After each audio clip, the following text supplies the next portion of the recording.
there's something that I need to address. Something that I've been putting off for quite a while. But I felt like now was definitely the right time. It's long overdue. My car's air filter hasn't been changed in 12,000 miles. And it's finally time. So let's do it. I'm going to show you how to do it today. One 10mm socket, one Phillips head. Why did that have to be the third take of that? I don't know. And I'm just going to remove this C-clamp. Put on there. The car didn't come with that. It comes with one of those like squeeze clamps that I absolutely despise. So every time I have to take one of the hoses off, I replace it with one of these. 10mm socket. Undo. Is it a me problem, or are these bolts just far too long? No, I agree with you.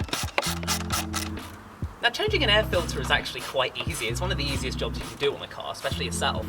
But not everybody knows how to do it, and I do like making the odd instructional video, so I thought that I would just give anyone who's interested a little look in and see how that goes. The top of the engine, from the two bolts that are holding it in. I've taken the hose off of the throttle body, and the last thing to disconnect is this inlet hose, which just takes the air from the front of the car to the air cleaner. Oh, there's one thing I've forgotten. This little breather tube needs disconnecting. Yeah, try pulling it off with that still plugged in. And so now the airbox is completely free from the engine, and I can just pull that straight up and out.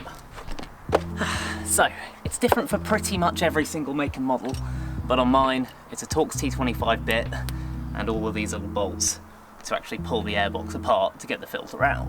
So, let's go ahead and take those out now. So, we open it up, and there it is, the air filter that I put in 12,000 miles ago. Let's see what it looks like. Oh.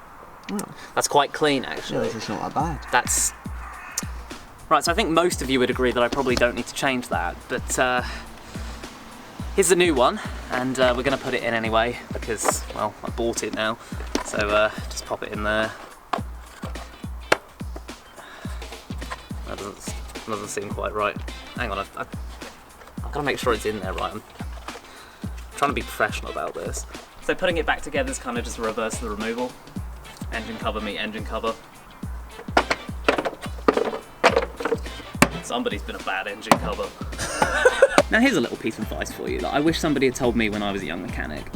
If you're bolting into soft plastics using these coarsely threaded screws, make sure that when you're bolting them in, put them in gently, then, if you can, using your fingers, if not, use a screwdriver and just apply very minimal pressure, back them out until you feel them click. Just gently. Now, go ahead and tighten it down. That's just going to ensure that we don't thread the screw. And again, when you're bolting this in, do not over tighten it because you'll pull the plastic through. Just a little thing to bear in mind there. So I need to go ahead and put this back on. Let's pop that back down now. So we've got to make sure that the breather is clear, the intake tube is clear, and yeah, hose clamp.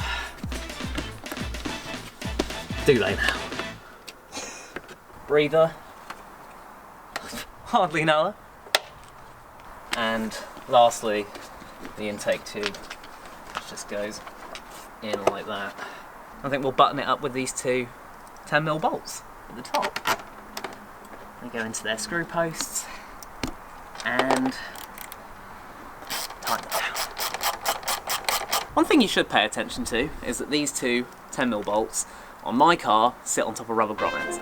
And the airbox does move about a little bit, so don't tighten them down all the way, just enough to snug them up to the grommets. And that should just ensure that everything moves about as it should. Alright, just to prove that I didn't kill anything.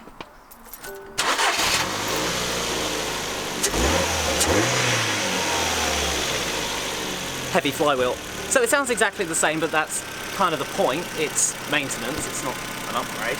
So yeah, that's how you change an air filter, for those of you who didn't know. Thank you for watching.